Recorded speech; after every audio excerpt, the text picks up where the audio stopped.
Souvenez-vous, il y a un an, vous avez peut-être reçu à la maison un agent recenseur. Comme chaque année, la population est comptée et les résultats viennent de tomber. En un an, c'est la Charente-Maritime qui voit sa population le plus augmenter, suivent les Deux-Sèvres, puis la Vienne. À noter en Charente une quasi-stagnation avec seulement 14 Charentais de plus cette année.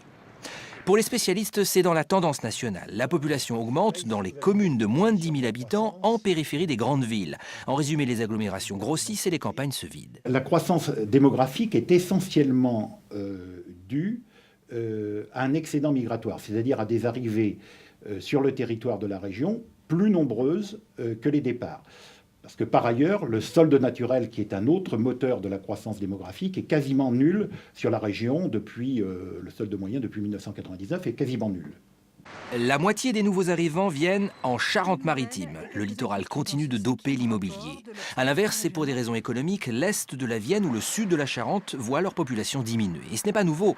Les recensements existent depuis 1820. Sur cette carte, l'évolution en 2 siècles. En rouge, les zones où la population augmente, en vert, là où elle diminue.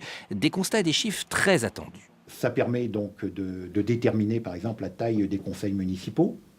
Ça permet également de calculer les dotations de fonctionnement qui sont données, qui sont versées aux communes et autres collectivités locales.